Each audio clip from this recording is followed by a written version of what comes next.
Hello দর্শক বন্ধুগণ, the curated কুইজিনে আপনাদের সবাইকে স্বাগত। আজকের পর্বে এক নতুন সুস্বাদু রেসিপি নিয়ে আমি আবারও হাজির হয়েছি। আজ আপনাদের দেখাবো কিভাবে বাড়িতে সহজ পদ্ধতিতে সুস্বাদু চানা মশলা রান্না করা যায়। চলুন আর দেরি না করে শুরু করা যাক।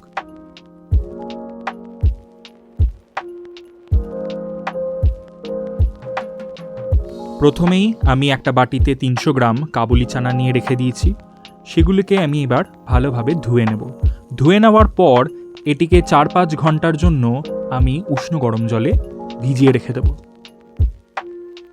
তারপর ভিজিয়ে রাখা ডালগুলি আমি প্রেসার কুকারে 5 মিনিটের মতন সেদ্ধ করে তারপর সেগুলিকে বের করে একটি স্ট্রেনিং বোলের মধ্যে রেখে দিয়েছি জল ঝরানোর জন্য।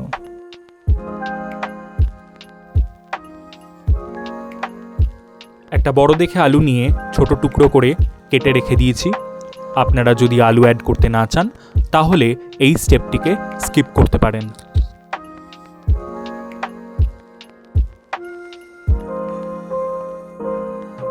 দুটো বড় দেখে পেঁয়াজ নিয়ে টুকরো করে কেটে একটা প্লেটে রেখে দিয়েছি।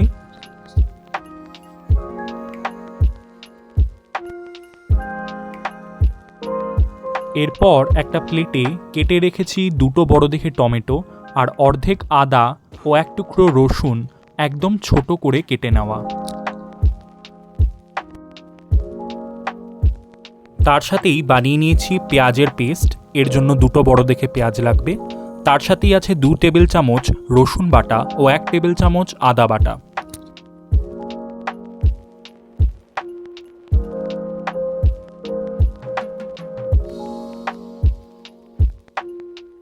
একটা আলাদা প্লেটে রেখে দিয়েছি 2 টেবিল চামচ করে শুকনো লঙ্কা গুঁড়ো ও ধনে গুঁড়ো। তার সাথেই নিয়ে নিয়েছি আধ টেবিল চামচ হলুদ গুঁড়ো।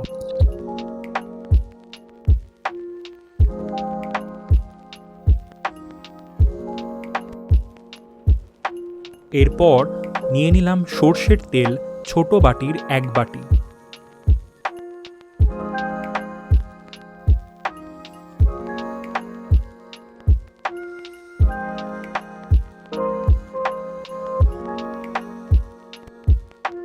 গ্যাসে শুকনো কড়াই বসিয়ে দিয়ে তার মধ্যে ঢেলে দিলাম সর্ষের তেল।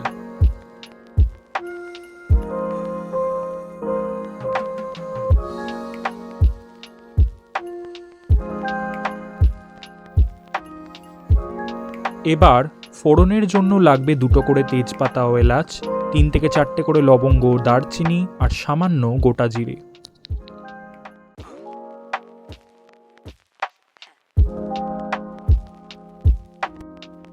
এবার একে একে ফোড়নের উপকরণগুলো কড়াইতে ছেড়ে দিলাম।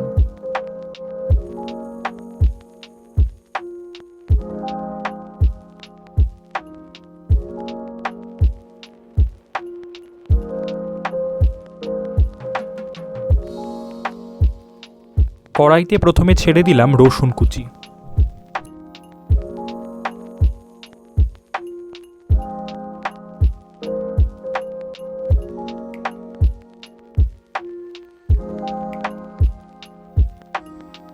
কুচনো পেঁয়াজ কড়াইতে ছেড়ে দিয়ে নেড়ে চেড়ে নিলাম।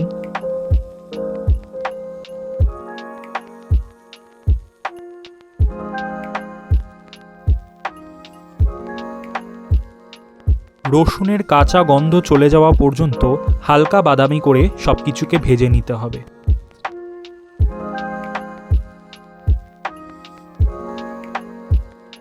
আপনারা দেখতেই পাচ্ছেন কেমন হালকা বাদামি রং হয়ে এসছে।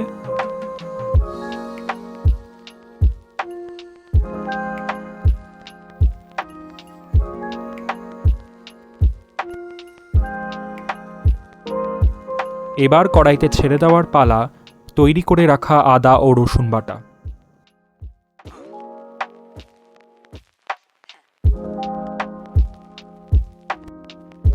পাশের উনুনে আরেকটি কড়াই বসিয়ে দিয়ে তাতে অল্প সর্ষের তেল দিয়ে কেটে রাখা আলুর টুকরোগুলো ভালোভাবে ভেজে নিতে হবে।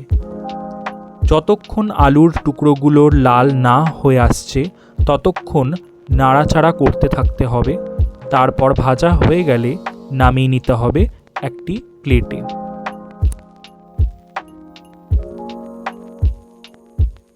কড়াইতে এবার ছেড়ে দিলাম পেঁয়াজ বাটা। পেঁয়াজ বাটা ভালোভাবে নেড়ে চেড়ে বাদামি করে নিতে হবে।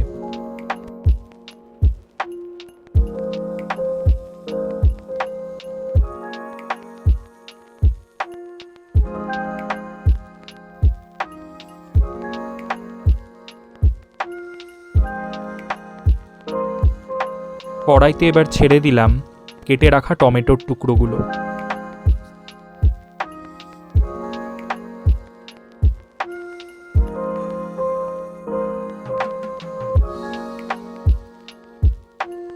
এবার দিয়ে দিলাম হলুদ গুঁড়ো,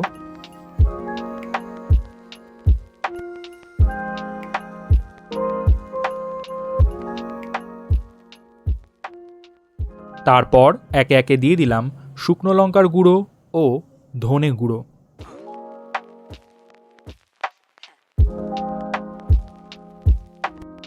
আপনারা যতটা পরিমাণে ঝাল খান সেই অনুযায়ী মেপে আপনারা শুকনো লঙ্কার গুঁড়ো দিতে পারেন। এরপর আমি সামান্য জল দিয়ে একটু ভালোভাবে সমস্ত কিছুকে নেড়ে চেড়ে নিলাম।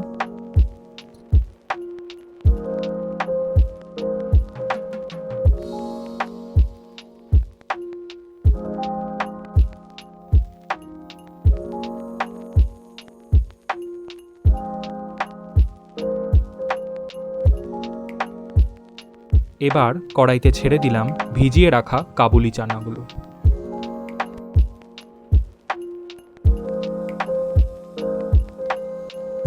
সমস্ত কিছুকে ভালোভাবে নেড়ে চেড়ে নিলাম।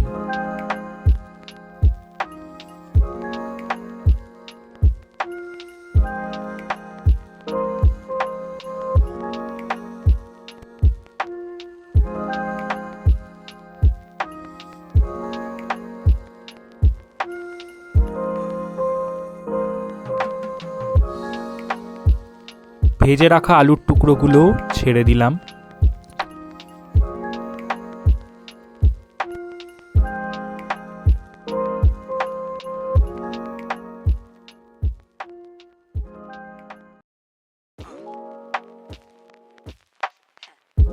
দিয়ে দিলাম স্বাদ মতো নুন।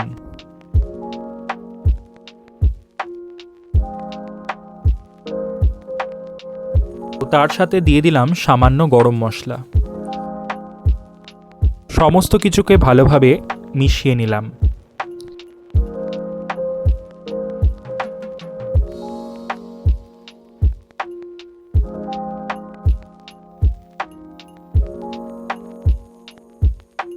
এরপর দিয়ে দিলাম 2 টেবিল চামচ ঘি, এটি স্বেচ্ছামূলক।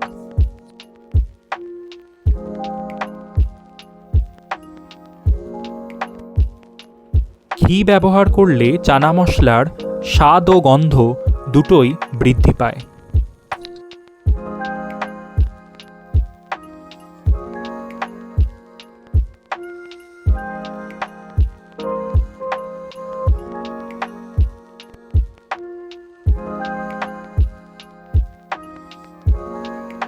এরপর সামান্য চানা মশলার পাউডার অ্যাড করে দিলাম।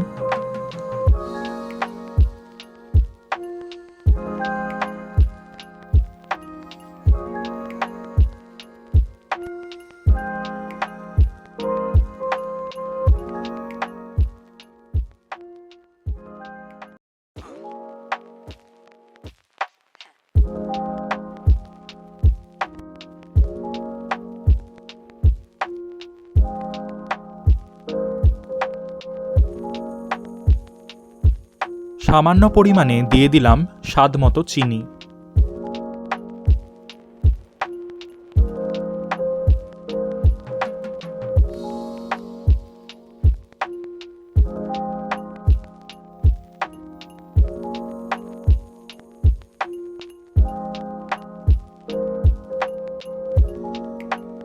সামান্য জল দিয়ে আরও কিছুক্ষণ নাড়িয়ে চাড়িয়ে নিলাম।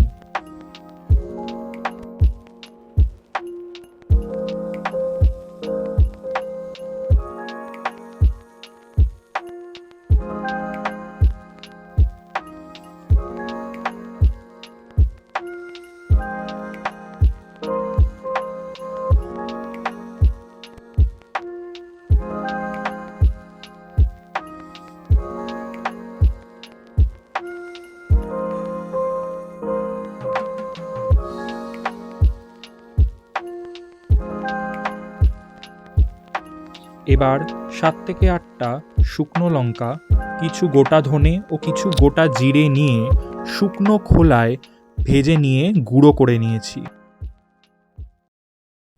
গুঁড়োটা বেশি মিহি না করে করলেও হবে।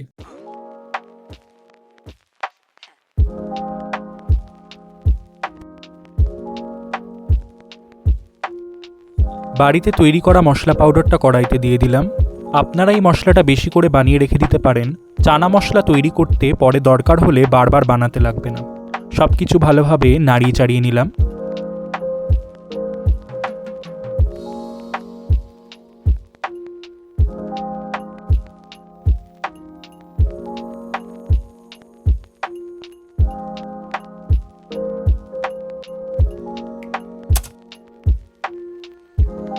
হয়ে গেছে আমাদের চানা মশলা রেডি।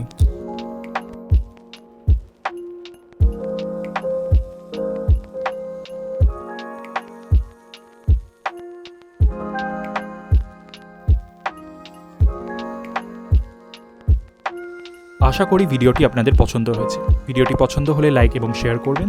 বাড়িতে একবার বানানোর পর কমেন্ট করে আমাকে জানাবেন কেমন লাগলো রেসিপিটি।